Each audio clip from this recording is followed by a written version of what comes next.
എല്ലാ പ്രിയപ്പെട്ടവർക്കും ക്രിസ്തുയേശുവിൻ്റെ നിസ്തുല നാമത്തിൽ പ്രഭാതവന്ദനം അറിയിക്കട്ടെ. ഇന്നത്തെ നമ്മുടെ ധ്യാനത്തിനായി വെളിപ്പാട് പുസ്തകം 8-ാം അധ്യായം 6 മുതൽ 9 വരെയുള്ള വാക്യങ്ങൾ. വെളിപ്പാട് 8-ാം അധ്യായം 6 മുതൽ 9 വരെ. 7 കാഹളമുള്ള ദൂതന്മാർ 7 കാഹളമൂതുവാൻ ഒരുങ്ങി നിന്നു. ഒന്നാമത്തവൻ ഊതി. അപ്പോൾ രക്തം കലർന്ന കന്മഴയും തീയും ഭൂമിമേൽ ചൊരിഞ്ഞിട്ട് ഭൂമിയിൽ 1/3 വെന്തുപോയി, വൃക്ഷങ്ങളിൽ 1/3 വെന്തുപോയി, എല്ലാ പച്ചപ്പുല്ലും വെന്തുപോയി. രണ്ടാമത്തെ ദൂതൻ ഊതി.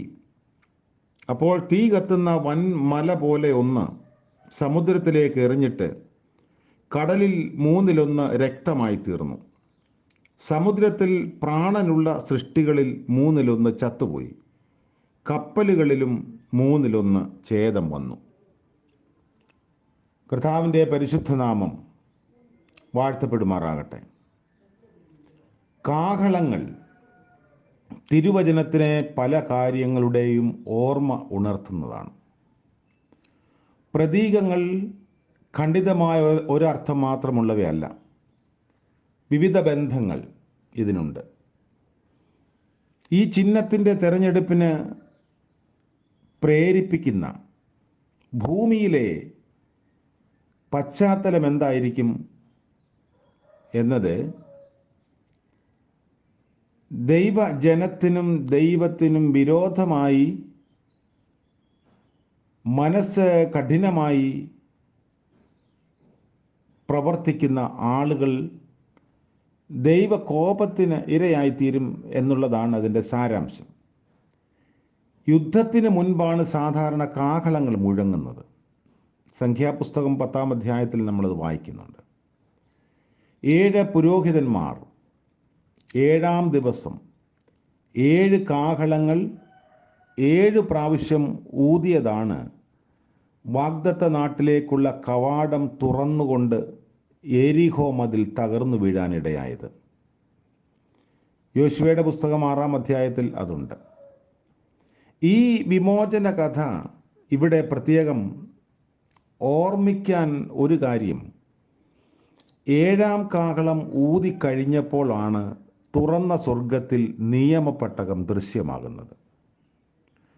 യെരിഹോവിന് ചുറ്റും നിയമപ്പെട്ടകവും വഹിച്ചുകൊണ്ടാണ് ഇസ്രായേൽ ജനത പോയിരുന്നത്. യിരെമ്യാ പ്രവാചകന്റെ പുസ്തകം 51-ൽ മറ്റൊരു അടുത്ത ബന്ധം കാണാം.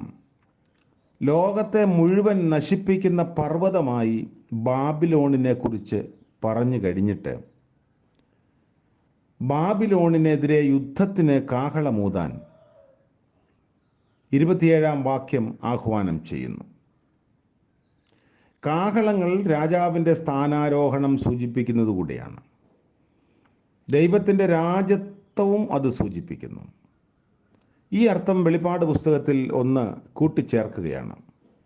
അത്യാസന്നമായിരിക്കുന്ന ന്യായവിധിക്ക് മുൻപിൽ അനുദപിക്കാനുള്ള ആഹ്വാനത്തിൻ്റെ മുന്നറിയിപ്പായി കാഹളം ഊതുന്നു. യിരെമ്യാ പ്രവാചകന്റെ പുസ്തകം 6-ാം അധ്യായത്തിൻ്റെ 1-ാം വാക്യത്തിലും 17-ാം വാക്യത്തിലും അത് നമുക്ക് വായിക്കാം.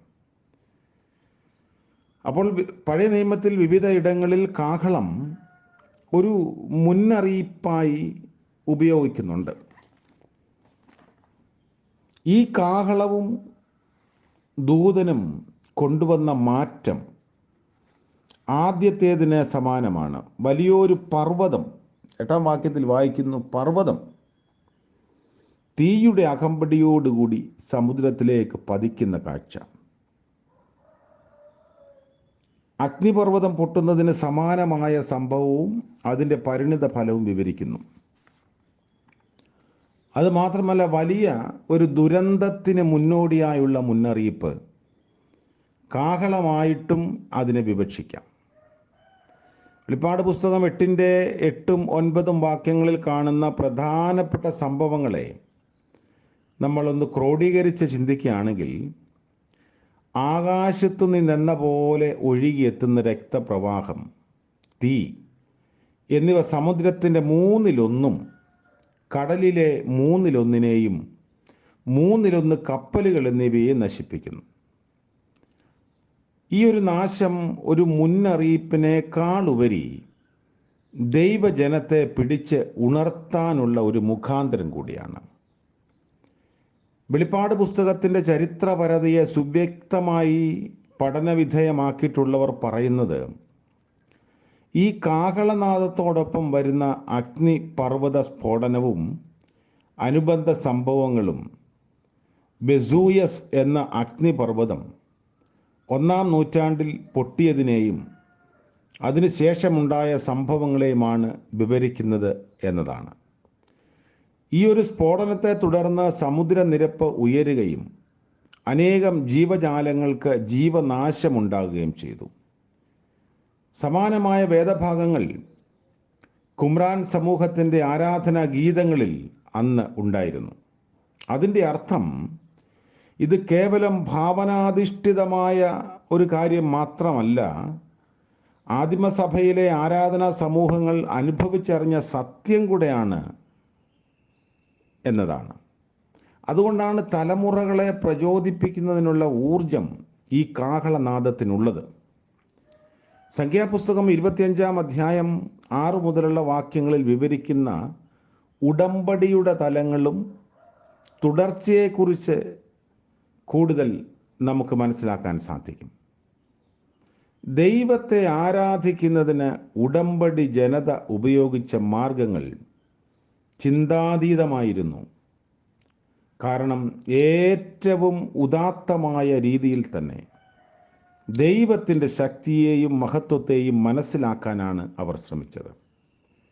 7 കാഹളങ്ങളും അന്നത്തെ യഹൂദരുടെയും ക്രൈസ്തവരുടെയും രാഷ്ട്രീയവും മതപരവുമായ കാഴ്ചപ്പാടിനെയും ചേർത്ത് ഈ ഭാഗത്തെ നമ്മൾ ചിന്തിക്കുമ്പോൾ, ദൈവം കാലാകാലങ്ങളിൽ തൻ്റെ ജനതയോടും ചരിത്രത്തോടും ഇടപെട്ടത് പ്രകൃതി ശക്തികളെയൊക്കെ ഉപയോഗിച്ചുകൊണ്ടാണ് എന്ന് മനസ്സിലാക്കാം. പഴയ നിയമകാലത്ത് പുറപ്പാട് പുസ്തകത്തിൽ നമ്മൾ വായിക്കുന്നു, മിസ്രയീമിൽ നിന്ന് ഇസ്രായേൽ ജനതയെ വിടുവിക്കാൻ 10 ബാധകളെ ദൈവം തമ്പുരാൻ അയക്കുന്നു. ഏറെക്കുറെ അതിന് സമാനമാണ് ഇവിടെയും നമ്മൾ കാണുന്ന ഈ ദൂതൻ്റെ കാഹളം ഊത്തും അതിനെ തുടർന്നുണ്ടാകുന്ന പ്രകൃതിയിലെ മാറ്റങ്ങളും. ദൈവം പ്രവർത്തിക്കുന്ന ദൈവമാണ്, ഇന്നലെയും ഇന്നും എന്നേക്കും ജീവിക്കുന്ന ദൈവം. അതുകൊണ്ട് പ്രകൃതി, അതിൻ്റെ സംഭവ വികാസങ്ങൾ, അതിലെ മാറ്റങ്ങൾ ദൈവിക ഇടപെടലിൻ്റെ അർത്ഥം നമുക്ക് കാണിച്ചു തരുന്നു, അല്ലെങ്കിൽ ദൈവിക ഇടപെടലിൻ്റെ അടയാളം നമുക്ക് കാണിച്ചു തരുന്നു. പുതിയ യെരുശലേം എന്ന ആ ഒരു വലിയ കാഴ്ചപ്പാടിലേക്ക് സഭയെ നയിക്കാൻ ദൈവം തമ്പുരാൻ ആഗ്രഹിക്കുന്നു. അതുകൊണ്ട് ദൈവജനത്തോടും ദൈവത്തോടും ചേർന്ന് നിൽക്കാനുള്ള കൃപ ലഭിക്കേണ്ടതിനായി നമുക്ക് പ്രാർത്ഥിക്കാം. ലോകത്തിൻ്റെ നാനാഭാഗങ്ങളിൽ ദൈവിക ഇടപെടലിൻ്റെ അടയാളങ്ങൾ കണ്ടു തുടങ്ങി. അതുകൊണ്ട് നമുക്കും അതിനെ ഓർക്കുന്നതിനും ചിന്തിക്കുന്നതിനും ഒരുങ്ങുന്നതിനും പ്രാർത്ഥിക്കുന്നതിനും ഇടയാകട്ടെ. നമുക്ക് പ്രാർത്ഥിക്കാം. ഞങ്ങളുടെ കർത്താവേ, സ്വർഗീയ പിതാവേ, മനോഹരമായ മറ്റൊരു പ്രഭാതം കൂടെ ഞങ്ങളുടെ ആയുസ്സിനോട് കൂട്ടിച്ചേർത്തതോർത്ത് നന്ദിയോടെ സ്തോത്രം. രാത്രിയിൽ കാത്ത് സൂക്ഷിച്ചു, നിദ്രയും വിശ്രമവും നൽകി, പ്രഭാതത്തിൽ ഉണരാൻ കർത്താവ് ബലം നൽകി. ഞങ്ങളങ്ങയെ മഹത്വപ്പെടുത്തുന്നു. ഇന്നത്തെ പകൽക്കാലം ജീവിപ്പാൻ ആവശ്യമായ ബലവും കൃപയും ഊർജവും ആരോഗ്യവും ഒക്കെ അടിയങ്ങൾക്ക് നൽകണമേ. കാലങ്ങളുടെ മാറ്റങ്ങൾ തിരിച്ചറിയാൻ, പ്രകൃതി ശക്തികളുടെ മാറ്റങ്ങൾ തിരിച്ചറിയാനൊക്കെ ഞങ്ങളെ സഹായിക്കണമേ. ദൈവം തമ്പുരാൻ്റെ ഇടപെടലിനെക്കുറിച്ച് ജാഗരൂകരായിരിക്കാൻ ഞങ്ങളുടെ ആത്മീയ ജീവിതത്തെ അവിടുന്ന് ഉണർത്തണമേ. ഇന്ന് പ്രഭാതം മുതൽ പ്രദോഷം വരെയും ഞങ്ങളുടെ ആവശ്യങ്ങളിലും ജോലിവേലകളിലും യാത്രകളിലും തിരുസാന്നിധ്യം പകരണമേ എന്ന് പ്രാർത്ഥിക്കുന്നു. കർത്താവേ, ഞങ്ങളുടെ മനസ്സ് പതറിപ്പോകാതെയും കാലുകൾ ഇടറിപ്പോകാതെയും അവിടുന്ന് സൂക്ഷിച്ചു കൊള്ളണമേ. ആവശ്യഭാരത്തോടും മറ്റ് ക്ലേശങ്ങളോടും ദൈവസന്നിധിയിൽ അലമുറയിട്ട് പ്രാർത്ഥിക്കുന്ന ധാരാളം ആളുകളുണ്ട്. ശാരീരിക ക്ഷീണം അനുഭവിക്കുന്നവർ, പ്രിയപ്പെട്ടവരുടെ വേർപാടിൽ വിലപിക്കുന്നവർ എല്ലാവരെയും ഓർത്ത് പ്രാർത്ഥിക്കുന്നു. ഈ പ്രഭാതം സൗഖ്യത്തിൻ്റെയും സമാധാനത്തിൻ്റെയും പ്രഭാതമാക്കണമേ. ഇന്ന് ജന്മദിനം ആഘോഷിക്കുന്ന പ്രിയപ്പെട്ടവരെയും വിവാഹ വാർഷികം ആഘോഷിക്കുന്നവരെയും ഓർത്ത് പ്രത്യേകം പ്രാർത്ഥിക്കുന്നു. കർത്താവിൻ്റെ കരുണ കൂടെയിരിക്കുക. യേശു മശീഹയുടെ നാമത്തിൽ അടിയങ്ങളുടെ യാചന ദയവോടെ കേൾക്കുമാറാകണമേ. ആമേൻ. സകല ബുദ്ധിയെയും കവിയുന്ന ദൈവിക കൃപയും അനുഗ്രഹവും നാം എല്ലാവരോടും കൂടെ ഇരിക്കുമാറാകട്ടെ. ആമേൻ.